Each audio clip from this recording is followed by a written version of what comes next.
Hello and welcome to the Alice in Supply Chains podcast. This is the September 2025 episode covering the latest news concerning third-party security, posture management, and digital supply chain risk.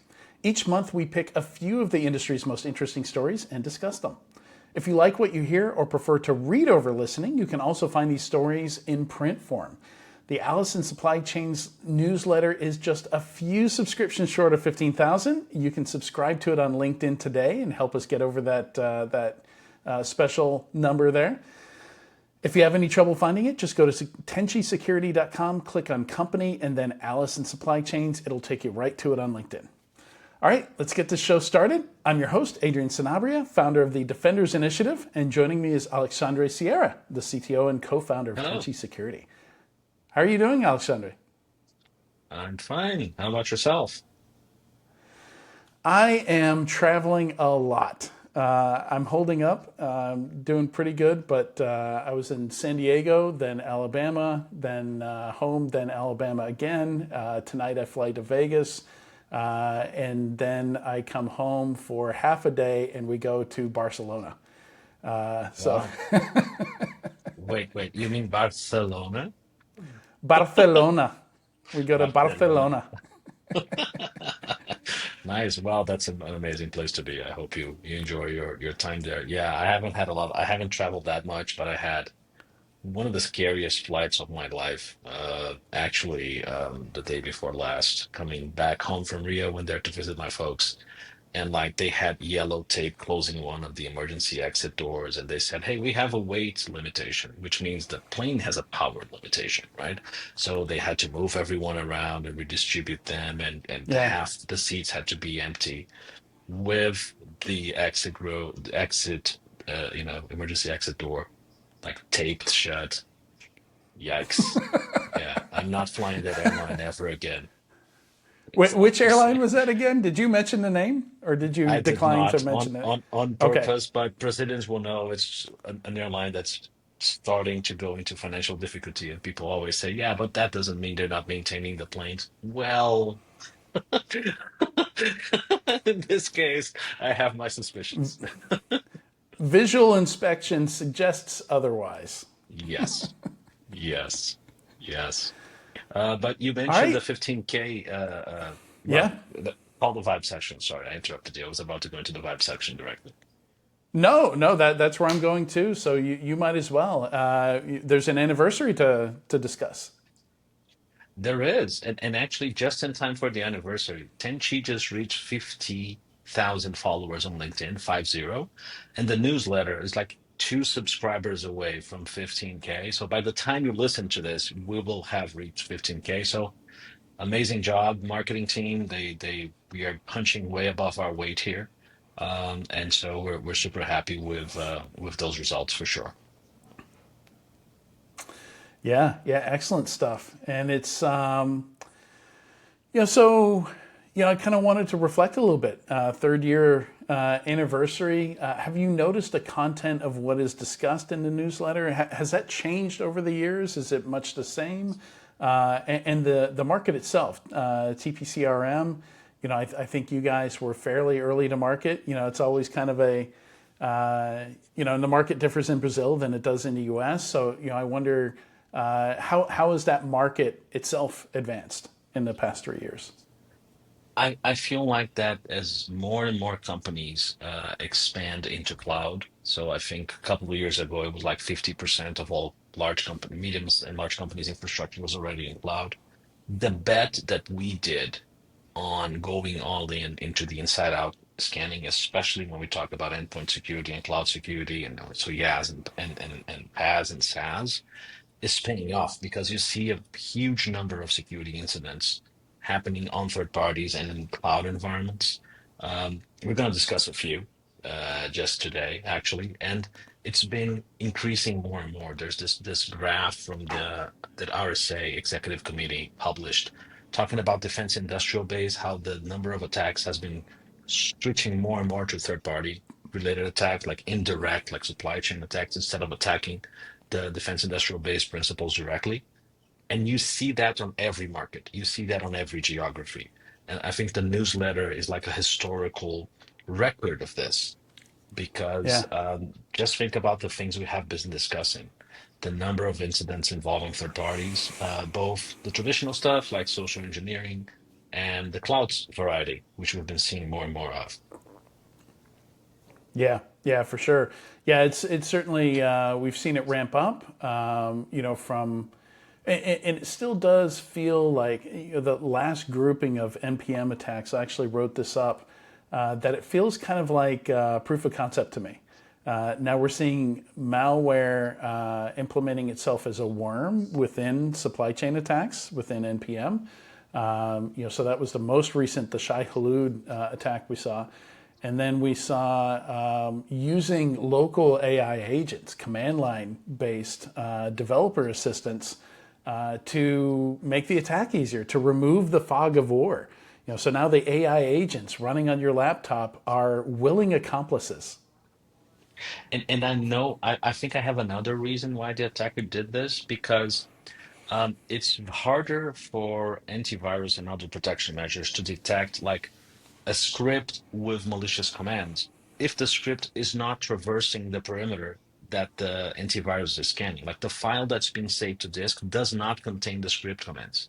It has a prompt that will be sent to an AI engine, which will create the malicious script on demand, right? So the Yeah. likelihood of that being caught in transit is much smaller because AVs are going to have a hard time. Like the main problem with LLMs is that you remember SQL injection when we should parse the input to make sure we're not mixing up data with commands, but the commands were a very well-defined language that you can write like a Structured. parser Yeah. for. It's structured. It's so you can differentiate between the two.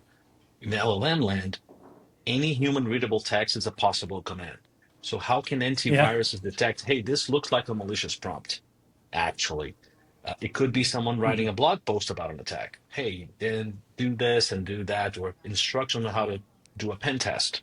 And how will the antivirus detect that? So they're switching the malicious payload that's traversing the security controls to something that is human language based, and that's going to complicate detections a whole bunch. And Yeah. No. that's the thing that caught my attention on that particular thing you discussed. Yeah, and I think there is precedent for this, though.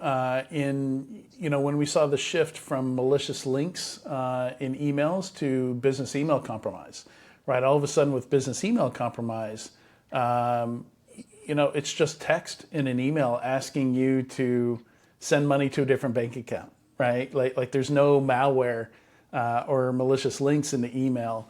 So we had to use some NLP, learn to parse the language and look at the text of the email itself for this kind of thing. And we're going to have to do the same thing with these AI attacks.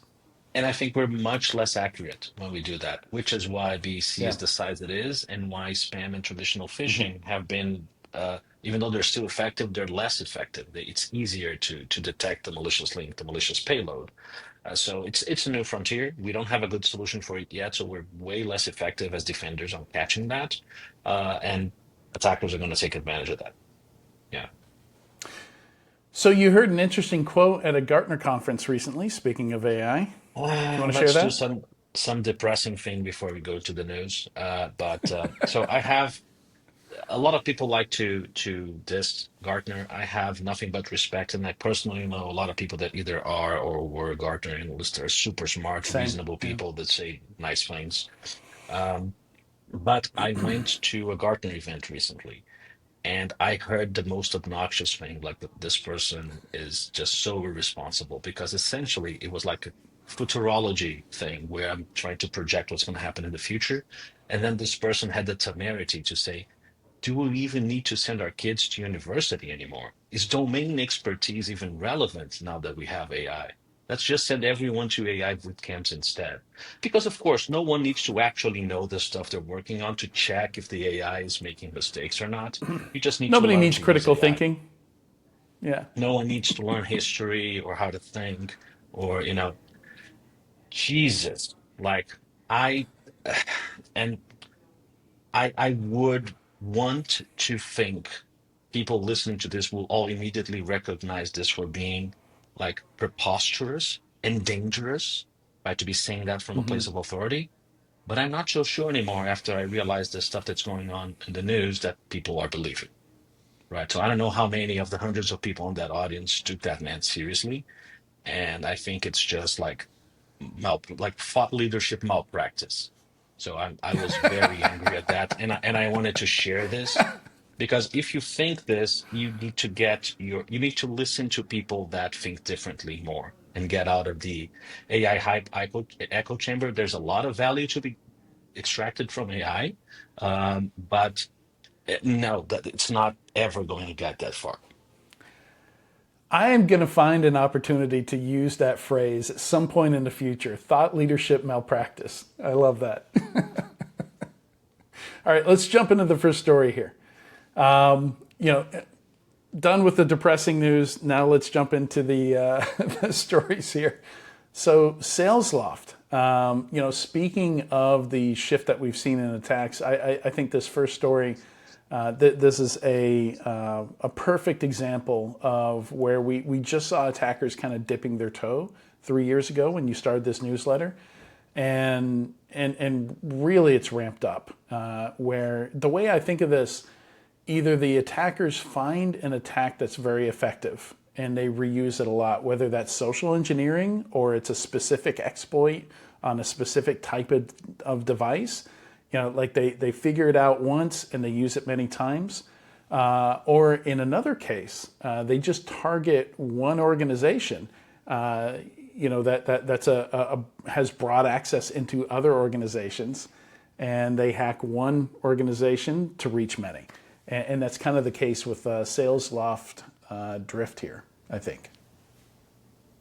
It is, and it's also so the first thing I was thinking when I read this and was preparing for this is remember that letter from the JP Morgan CISO talking about, hey, you know, we have a lot of access sprawl and the way that authentication authorization is happening via OAuth and all of those SaaS environments is kind of hard to control.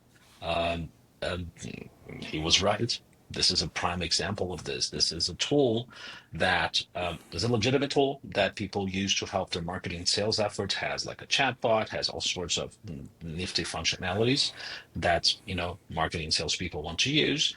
And in order to do that, it has to integrate with a ton of infrastructure on their Salesloft's customer side. So, for example, they would integrate naturally with your Salesforce environment because that's where your CRM data is, right? If you want to do a chatbot that knows about for example, the history of interactions you've had with your customer, or that has to record new interactions into the Salesforce environment, it needs to connect. So this system was legitimately given access to a lot of large companies, including security Yeah. companies, Salesforce CRM infrastructure through OAuth. So they were holding a ton of OAuth keys on their environment. And the attackers saw an opportunity to breach them and through them get access to all of those environments. And now they're downloading PII from those environments and trying to blackmail the companies that own those Salesforce installations and be paid in that way. You read the report, right? And you made some notes here about the path they took to get there. Even though a lot of data there wasn't a lot, it was divulged, right? Yeah, you know, I remember this first came up when CASB market was new over 10 years ago. There was a company called Adalom that got acquired by Microsoft and became Microsoft's cloud Defender cloud security product, or I forget exactly what they call it today. But one of the things they found was that attackers were just siphoning down people's entire Salesforce instances, like all the data. They were getting access, usually through stolen credentials, and just siphoning it down. And the question came up: who should be detecting this, right? If you're not forcing all authentication through a reverse proxy, which is how Adalom discovered this as a CASB, they put themselves in line. You would never know. Salesforce isn't looking for it. They're not notifying you that some attacker is connecting and pulling it down. For all they know, that's your employee that's doing that, right? They're not investigating that. And at that point in time, the customer, again, unless you were forcing all authentication through a choke point that was easy to monitor, how would you know? So this is still kind of an unanswered question in the marketplace. Like with the shared responsibility model, who's supposed to be detecting this? So the attack on Salesloft began in March and continued through June 2025 before anybody noticed anything. And most of the attacks happened in August. I think there's a great write-up. The write-up that we link to here and from the newsletter is from Cloudflare, from Saurav Zaman, Craig Strubhart, and Grant Borzikas wrote this up, and a lot of good detail in it. Cloudflare is always very transparent when they have any kind of impact, any kind of breach impacting their customers or their systems. So we get a lot of good detail out of it, and yeah, it's frustrating to see dwell time this long, still existing in some of these attacks. And, I think it is more difficult with third parties, with SaaS products and cloud-based products where our visibility into it is limited. But we do have these examples. We need to walk through these scenarios and say, okay, if Salesloft was breached, if, this key supplier, and we can prioritize it, right? We can say who has access to our full Salesforce tenant, right? Let's start there. Let's walk through this scenario of how would we detect someone stealing data in that case. And if the answer is we can't, then you kind of have to go back to Salesloft and say, hey, I'm going to need some logs here. And they actually used another trend I've seen here is attackers using Trufflehog to find credentials. So that there was a part of the attack here. Trufflehog was detectable in the user agent.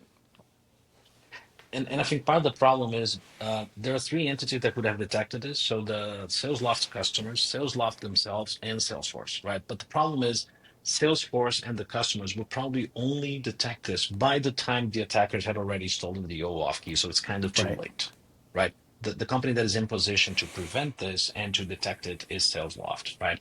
If not a lot of details were published, but they say that the attackers initially gained a foothold via GitHub. So they kind of hacked into the Salesloft GitHub environment there in GitHub paths, and Mm-hmm. from there pivoted to AWS.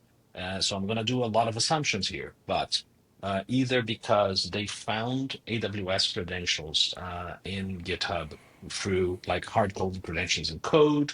I don't know if that's the case. Environment variables in GitHub Actions, or because the GitHub Actions pipeline being used as a CI/CD pipeline was legitimately being used to deploy new code in production in AWS. So the attackers were able to change that GitHub action, extract temporary tokens, and use them to pivot into AWS. And especially because if you're doing deployments, you need to have change access to the AWS environment. You need to create stuff and delete stuff. It's very easy to provide a lot of access to that environment. So once GitHub is gone, you have a problem. People can pivot into production in AWS, which is why, by the way, and we discussed this on a previous episode, when a similar attack happened in GitHub, I discussed how here at Tenchi, we made an architectural decision to not do that. Like we Mm-hmm. have GitHub Actions as a CI pipeline to test because the developer experience is much better, but the deployment is triggered from within AWS itself using the AWS CD service, which is much harder to configure and much less user-friendly than GitHub Actions, but just the deploy stage. We do it from there because then it's all contained inside AWS. We never cross that frontier. So even if someone completely they can still poison the code. There are other things they can do, right? Right. But it's not like a straight, let's just get a credential and now I have right Yeah. access into AWS prod. Like we created an additional barrier there. Uh, I'm assuming that's not what Salesloft did because of that description, that people were able to pivot from GitHub to AWS, right? And what I want to say here is this is exactly the kind of scenario that we created Tenchi to address, right? And I don't want to turn this into an Mm-hmm. ad, but we keep telling people on this podcast that so Salesloft went through due diligence. TPCRM was involved when companies hired Salesloft. Like they looked into their practices and they probably had a SOC 2. They maybe had an ISO They did have a SOC too. 27001. I checked on that. They probably even have good practices there. They're trying their best, and I don't want to throw them under the bus. Again, this can happen to anyone, right? We don't know how good their security was, how egregious the problems were that were exploited. Yeah. But the thing is, the checks we did probably didn't cover that at all. That architecture, those security settings on GitHub are the developers required to use 2FA, were there any CICD protections there at all to prevent hard-coded credentials or things like that. So we don't know that. And actually, we built our product to allow first parties to do just that. If I'm using a vendor and their GitHub environment is paramount to my security of my data, I'm going to keep tabs from the inside out on how their GitHub environment is configured. We do have GitHub tests. We also support AWS tests to check, hey, who's allowed in? What privileges do they have? Is everyone required to have 2FA? Are there logs here? I'm not exactly sure if we had a check for some of the things that the attackers exploited in that scenario because the details are not there. But helping prevent that, making sure that your vendors have good GitHub security, have good AWS security, have good Salesforce security, even in some cases, because we also support security checks on Salesforce, is what our product was created for. Um, and Salesforce was criticized here for not having, like Microsoft in the past, not providing a ton of logs that would allow customers to detect this kind of abuse. Hmm. Um, for example, I know for a fact that it's very hard for SSPM tools to scan Salesforce environments. Ask me how I know that.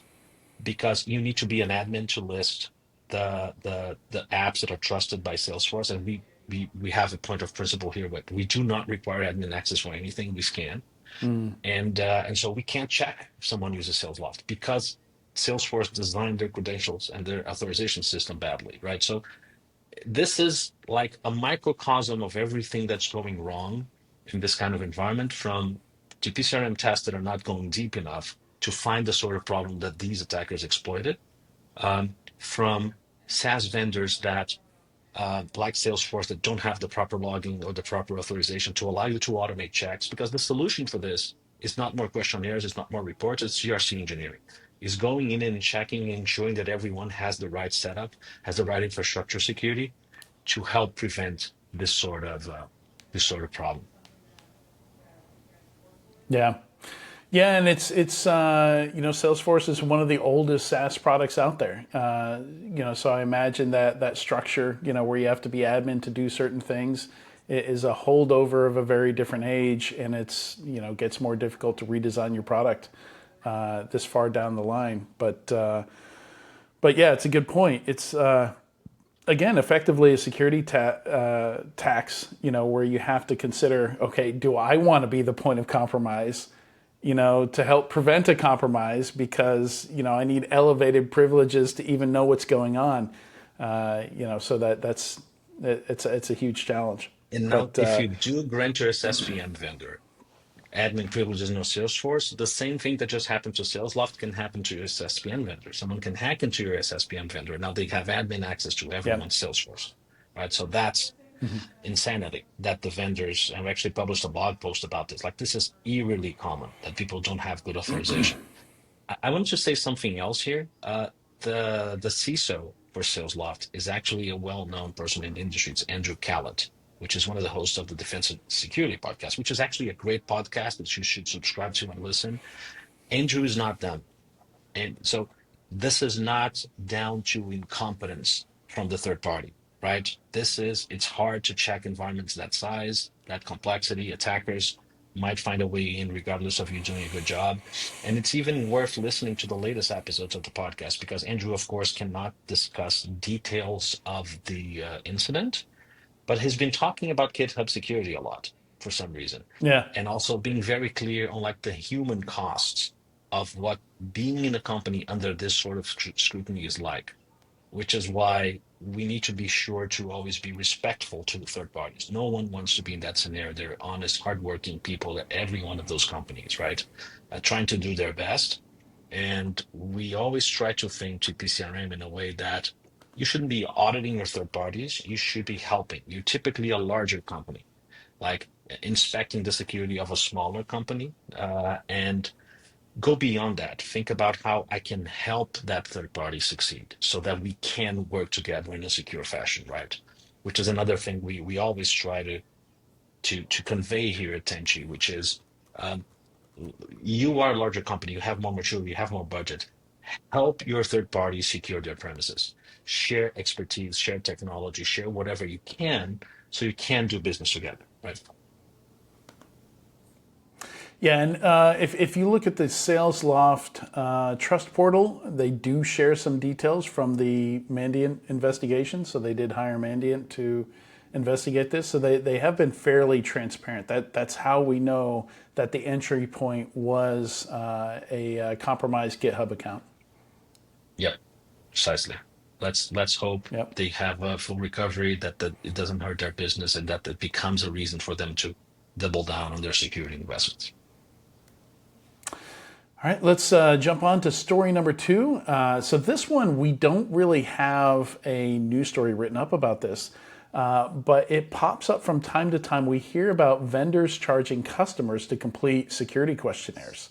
It's something that popped up, I think, in some of the forums, some of the Slacks that I'm in, where people discuss this stuff and pop up and say, "Hey, like I've got two vendors this week."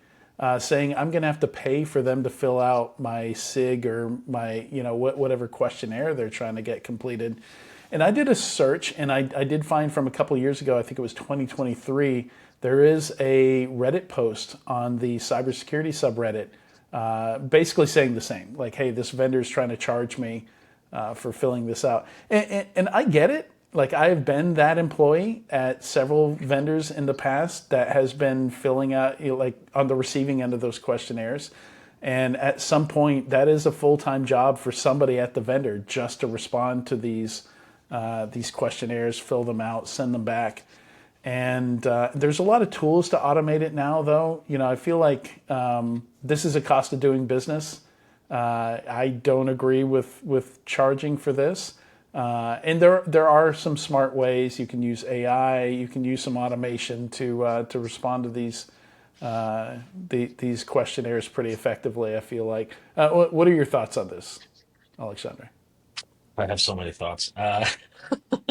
So TPCRM is a power dynamic, right? It's about how much relative power the first and third parties have, and who's going to basically impose terms. It's like a contract negotiation. It's a pre-contract negotiation, right?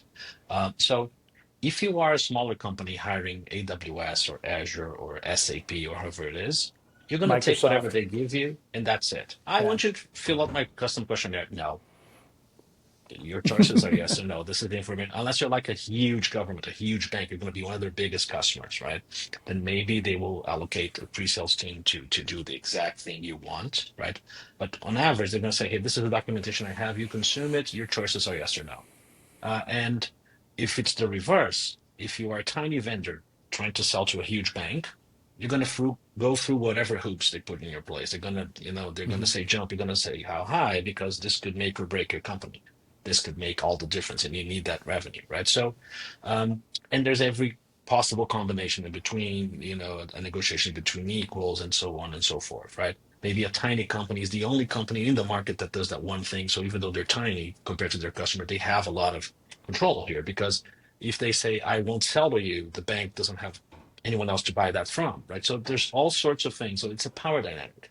And I remember anecdotally talking to someone that was in the early Slack security team saying they had a rule that deals under 200K, we don't do custom questionnaires. If it's a deal over Mm-hmm. 200K, then we do it. Like, which is kind of the same thing. They're trying to impose a cost here, or trying to do a cost benefit analysis of the pre-sales cost of filling out custom questionnaires, right? So I You feel could quickly end up upside down on the deal in terms of labor. Yeah. you could. So you have to find a way to price that in, right? You need to find a way to price that in depending on what they're asking you to do, right? You need to find a way to price that in. I agree with you that even with like custom chat GPT, you can just answer whatever. If you don't care about the quality of the responses, most people won't do Right. thorough reviews of the questionnaires anyway. Because this is my biggest problem with this, right? Self-assessment questionnaires are a huge waste of time and money for all involved.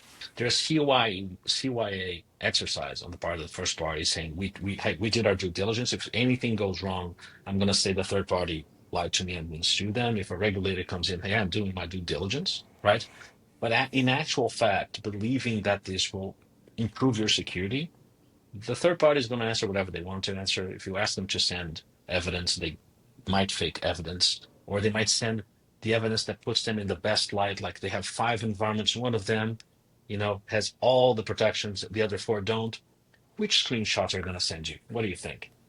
Right? So that's the sort of thing Might that's as going to well be happen. a fancy handshake, right? Might as well be a special handshake. So the self-assessment questionnaires need to die, and people trying to price that in, I don't think it's going to work, which is a shame because I really want them to die or to shrink dramatically to just the things that can be automatically tested, right?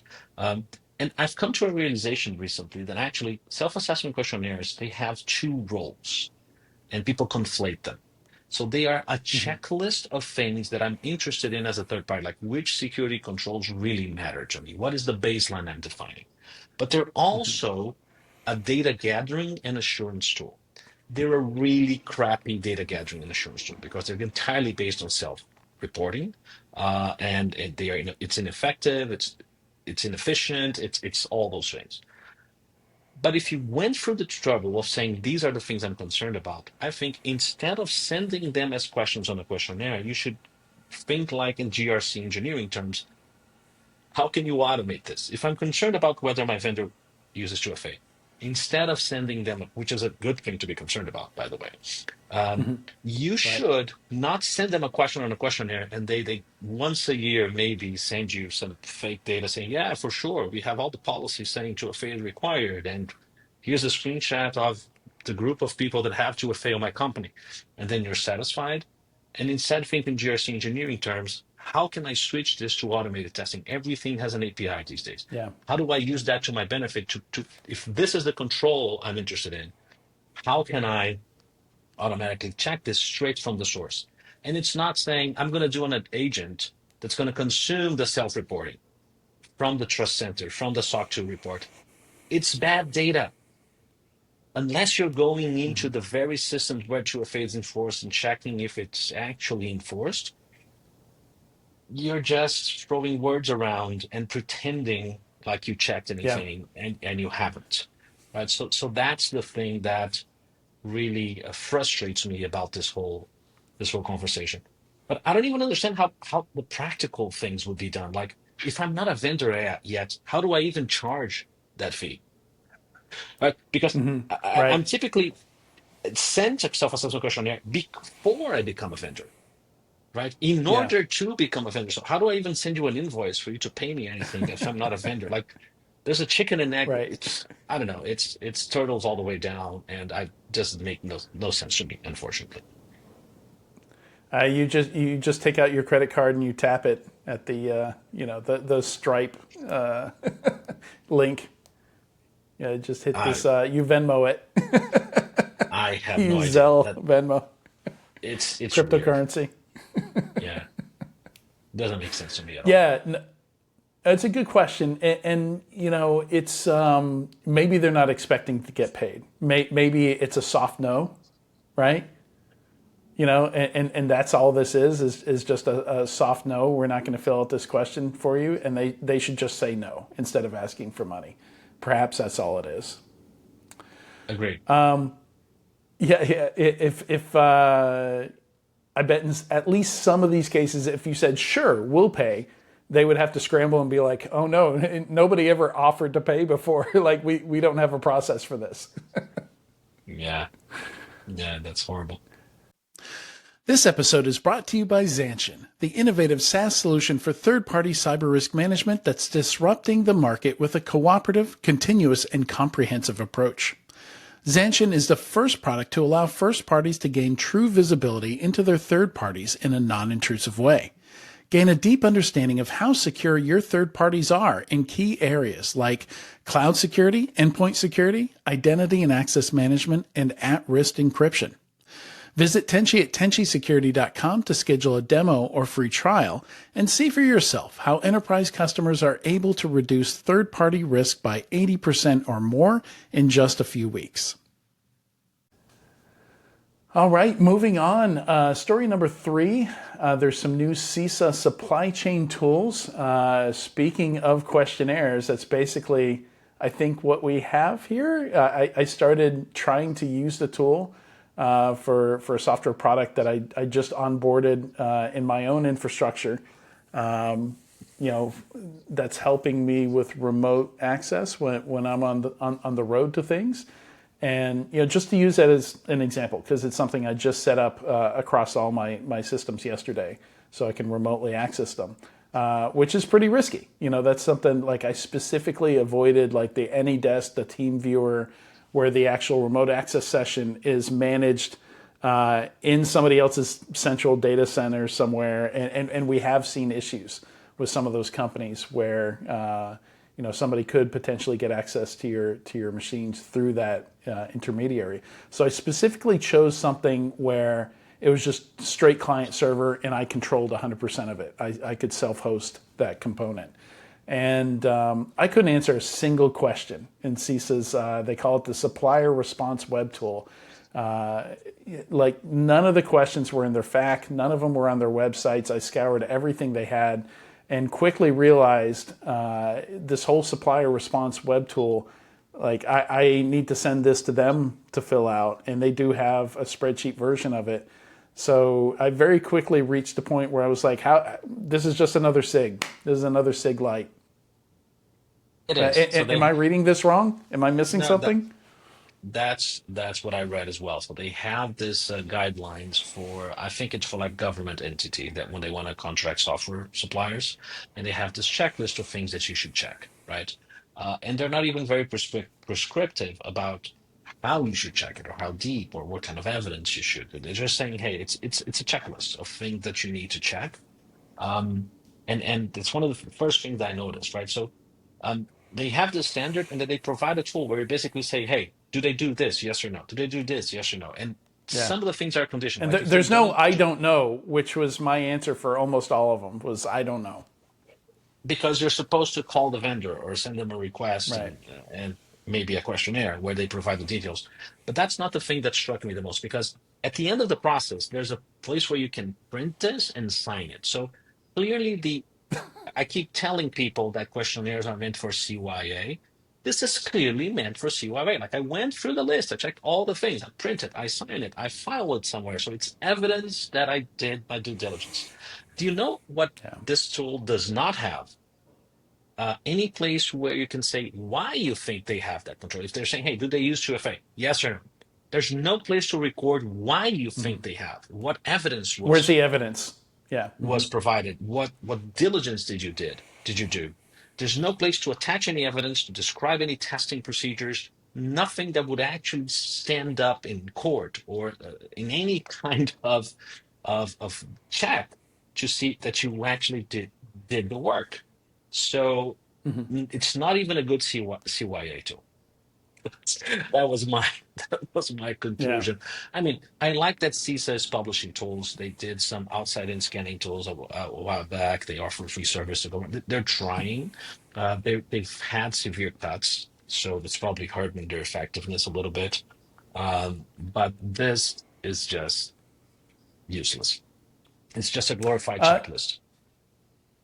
You want to say something real quick about dbomb.io before we move on to the next story? Because you mentioned the questionnaire tool, but the other thing that CISA did is they published the minimum elements for an SBOM. So they're still working on, because there are requirements now on Executive Order 14028 and Right. also on the EU Cyber Resilience Act that suppliers to government, in particular on the executive order, have to provide an So SBOM for any software they sell SBOM to needed government. a definition, right?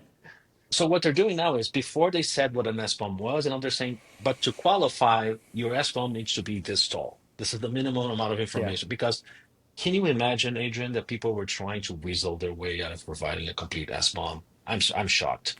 I'm surprised, right? But so apparently, and this is a good thing. CIS is saying, no, no, no, no, you need to be this tall to write.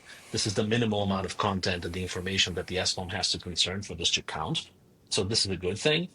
I just think that we're nowhere near maturity on where SBOMs are concerned. I think there's a lot of potential here, but we stopped short of providing something that is useful. Like, for example, we just talked about the NPM attacks. Wouldn't it be nice if I was a large enterprise? and I said, hey, can I do a quick search on the SBOMs of all the software I purchased and all of the SaaS vendors I use to see which ones, if any, are using one of the compromised versions of these packages? No such Right. query engine exists. No central repository of SBOMs exists, as far as I know. We found the dbomb.io project, which is something you can host yourself to create your own repository. Then you would have to ask your vendors, submit them to these channels. It's weird. I don't understand the architecture, but there's no central repository of SBOMs, right? Which is, I think, what we would need. We would need to have something where it would have to have access control. I only want to see my own customers, only give my customers Mhm. access to my SBOMs because it could help attackers figure out which vulnerabilities to exploit. Um, but we would need that capability. We're so concerned about generating the SBOMs. I almost don't see any discussions or any actual examples from customers I talk to of people using the SBOMs for anything. Right. So Mhm. we are several steps short of making this actually useful. Right. So we need to keep pushing as an industry. I don't know what it would take, but it's just something that, like, great, you're telling, you continue to improve on the SBOM generation. What about the SBOM usage? Right. That's the thing I'm still missing. I don't know if you know about any initiatives along those lines, but that's the thing I feel is missing. Yeah, I mean, it's there's certainly the tools and the frameworks out there to automate this, right? And Cyclone DX, I think goes kind of, that's a good place to start if you want to go deep down this rabbit hole, and extend SBOM and fully automate it. And, I think maybe it ends up looking like something like a shareable or distributed software composition analysis tool, right? And, but we got a great window into into the market here when Log4Shell happened. Log4j, like you could determine how good a handle your third parties had on this by how quickly it took them to say, to basically send out to all their customers, here's the products that have Log4j, and here's the products that don't. And here's where it's remediated, here's where it's not. Some of the vendors got that out the same day or the next day. Some of the vendors, and I'm not going to name names, took over a month before they were able to get that out. But so you're talking about the third party, like the vendors, like proactively publishing this is what I have. But my point You was, have their black box in your environment. Is those kinds of venders is what I'm and even talking though about here. they might have sent you an SBOM when you bought their product, you as a first They party, as a didn't. customer, had no way to query it in a structured manner, like most companies don't. And I remember Yeah. a lot of companies using TPCRM products going into their TPCRM team and saying, I'm going to send a request to all my vendors or all my critical vendors with a questionnaire saying, are you affected by Log4j vulnerability? And if they replied yes, and then they would have meetings with people and do this manually. This is insanity, right? So, but if we want to make SBOMs useful, we will need to have, again, like a central repository and a way to query it, because that's just untenable. And I'm not aware of any widely deployed tool that facilitates that. Yeah, me neither. I think in the interest of time, we can jump to story 5 here. The is it pronounced Sinqia? Sinqia, yes. Okay, yeah, the Okay, so Sinqia compromise that led to a theft from HSBC. you're not having deja vu. What happened was a company that helps other organizations connect to the Brazilian payment system was hacked, Sounds and very that familiar. generated, right? Because we just covered this exact story last episode of the podcast, but now it's happened again with a different company and a different set of victims, right? So last time we talked about a company called CNM that was hacked, and then a lot more companies were impacted downstream through a banking as a service provider called BMP, right? And other banks were impacted, but BMP had hundreds of customers, and so it was a fourth party incident. Now the names have changed, but it's pretty much the same thing. We have a company called Sinqia that is what in Brazil we call a PSTI. It's an acronym in Portuguese that means like IT services provider. That is Hmm. licensed by the central bank to allow companies to connect to the Brazilian PIX network in particular. In this case, it's the thing that was exploited, same as last time, right? And for those of you that don't know this, PIX is like the equivalent of like a real-time transfer of funds between every bank in Brazil and even between individuals. Like a person can send funds to another person just by knowing their identifier in the system, which can be your phone number, can be your Right. the equivalent of a social security number, which is called the CPF, or the CNPJ, which Hmm. is the registration number or the legal entity ID of a company. So you can send payments back and forth and transfers back and forth. And it's revolutionized the Brazilian economy. It's a great thing. It's a great innovation, and the attackers are also taking advantage of that.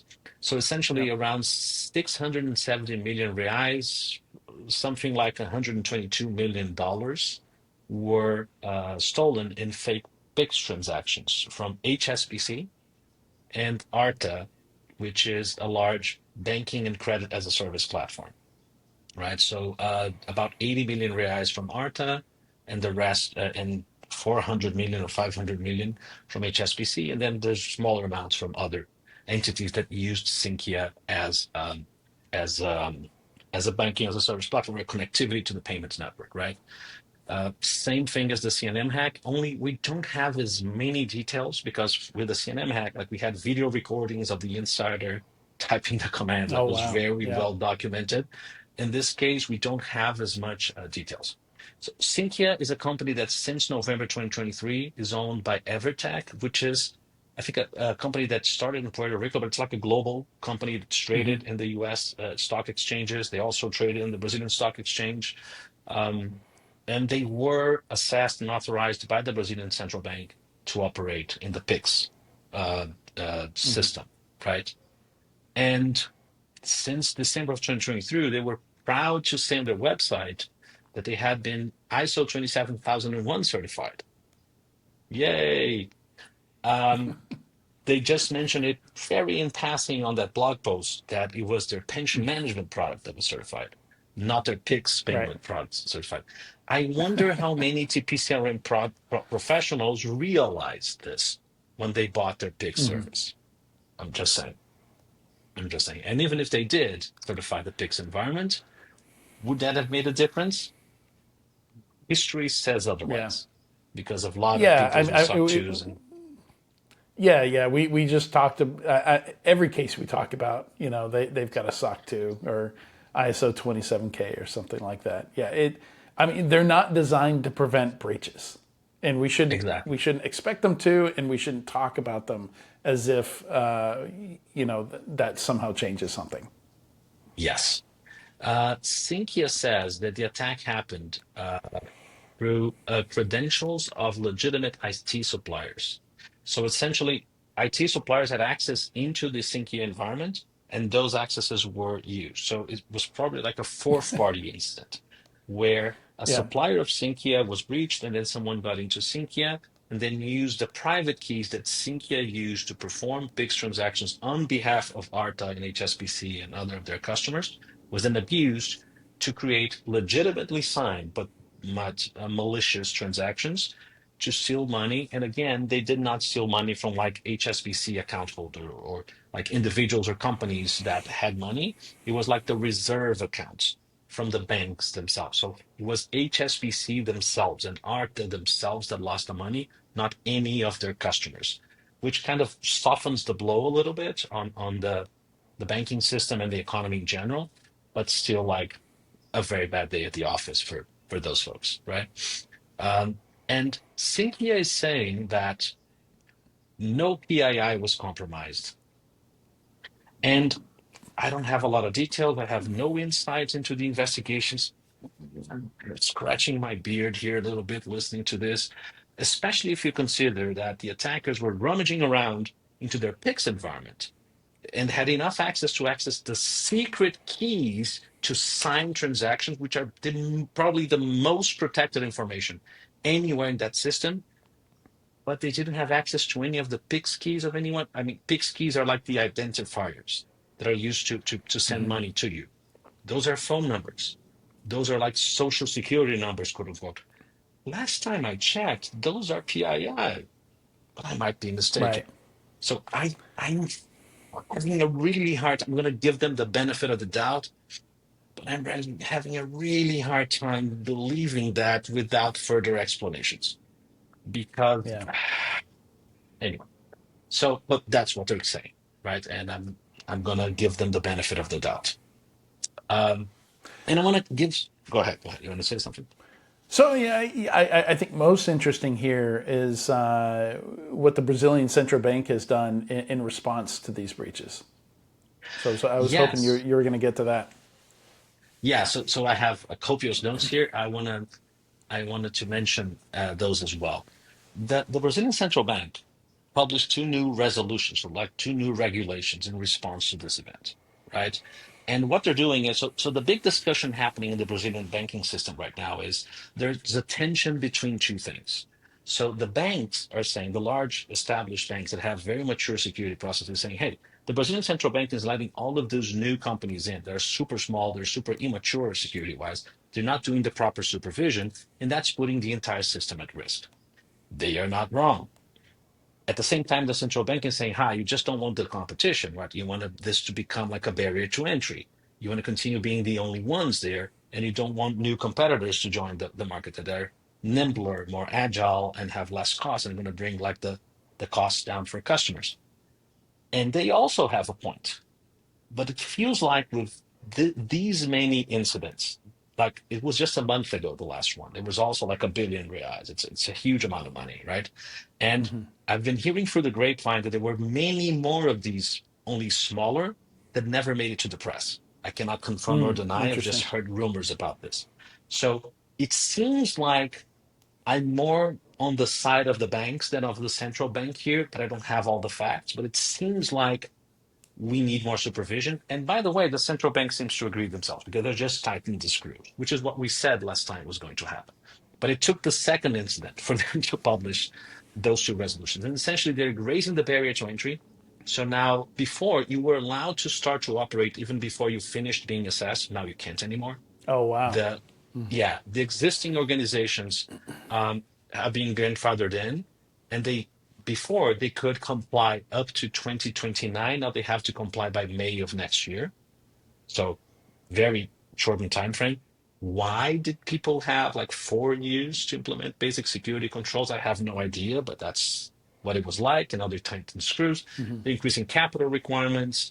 And they're saying if you're going to help someone that is not a bank connect to the banking system, you need to be a proper bank. You can't just be a fintech now enabling someone else. You need to be one of their accredited banks. In one of the tiers, it's S1 to S4. I'm not going to bore you with the details, but they're limiting who can vouch for another company that is not themselves regulated by the central bank to become like a full bank and operating the infrastructure. So they're raising the barrier for entry, which is what the banks wanted the whole time, right? So they're kind of agreeing with that, which I think is a great thing. They did some performatic things that are not going to make a difference, like, hey, if you're connected through a PSTI that hasn't been approved, you're going to be limited in the amount of the maximum PIX transaction you can make. Like it can't be more than 15,000 reais at a time. Sure, then I just do a bunch of them with smaller values. And it's all automated. It's going to be in seconds. So I don't know how much difference that maybe that helps anti-fraud systems detect it faster, but I don't think, and the very next day, Brazilian media was covering that most frauds were now under that limit, just shy of that limit. So Right. attackers just adapted to that. It's, Yeah, and we've yeah. seen that with loss prevention in systems before, where the attackers basically figure out that system, what the thresholds are, how to come in under it. You know, you see a lot of like a lot of scams that try to use people as mules to move money around. You know, we'll keep it under $10,000. You know, because over $10,000, you know, sets off some kind of red flag in banking here in the U.S. So yeah, same thing. They'll just figure out what those limits are and get their way around it. You know, 15,000 is like 3,000 US dollars, something like that. That's Like in crypto and stuff too. Like these are very common controls. Before you're a trusted user of a crypto exchange, there's only so much money that you can put into it, so much money that you can move around until you've been a member for a while, you've done some transactions, and then eventually that limit increases. So hopefully there's a number on the frequency of transactions and the amount of transactions you can do as well. That would actually make some of these effective in limiting the amount of money that can be stolen. And it looks like there's a capital requirement also, and I imagine, for the company, the PSTI doing the transactions, I imagine that's to ensure that they can cover some of the losses themselves if some of this fraud does happen. I'm finding that in their performatic because all of the PSTIs already meet that requirement, including Sinqia. So that wouldn't have prevented anything. I think there's a lot more to the fact that they're now explicitly requiring a few security controls, like you need to have a CISO. That CISO need to have the proper qualifications for your company size and criticality. And there's a lot of leeway for auditors to get really heavy-handed there in the way that the requirements are written. You have to have a blue team, a business continuity plan. Why those things weren't requirements before, I have no idea, but Yeah, now they are in print. It's resolutions 494 and 498. If anyone knows Portuguese and wants to read the central bank documentation, they require security incidents at PSTIs to be reported to the central bank, which they were not before. They were reported by the which is crazy. banks, Yeah, which is crazy, right? And it was something so specific inside the requirements that, again, I don't know for a fact, but I highly suspect it was involved in at least one of those two incidents, which is they mentioned that the big certificates that you use to sign transactions have to be different between developer environments and production environments. And let's remember, the last time around, the insider that was bribed was a developer. yeah. So maybe those things are completely unconnected, but I raised some eyebrows when I read that on the documentation there, on the new requirements. Super. There was nothing else that was that specific there, and so it kind of brought my Interesting. attention. Yeah, Spidey sense was tingling. And the final thing I want to say about this is I want to give some kudos to the CEOs of both BNP, which was impacted in the first incident, and of Arta on this case, which are the banking as a service providers, which were super transparent about it. The central bank said very little about what actually happened, and they're hiding behind, oh, there's ongoing police investigation. So, okay, that makes sense. But I'm hoping they will eventually publish more details on this. CNM and yeah. Sinqia are not saying much. Again, completely understandable. But BNP and Arta have come out and been super upfront about this. Over 80% of the money that Arta lost has already been recovered. So great job. Um, and the thing that I found super interesting is he was very diplomatic, right? And he said, um, that they themselves will cover their losses, but that they expect they will soon join up with HSBC to have a friendly conversation with Sinqia about who's going to end up covering those losses. But he was also very quick to say, no, Sinqia is awesome. They do great work. They've been super helpful throughout all of this. We have no plans of switching. And it's very hard to switch someone that is that integrated into your platform, Yeah. right? Even if they did want to switch, that's what I would be doing. I would be saying, no, no, no, no, everything's fine here. Like that Iraqi communications direct general, remember that guy? Yeah. No, nothing happened. And the Yeah. U.S. tanks go rolling beneath him on the wide angle Yeah. camera.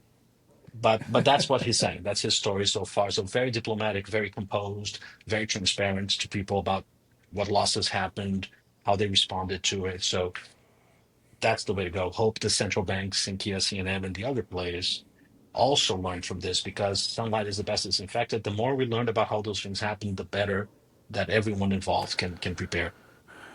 Yeah, I think the sooner we get to the point where investigative reports need to be public, period, I think the better for us to make progress as an industry.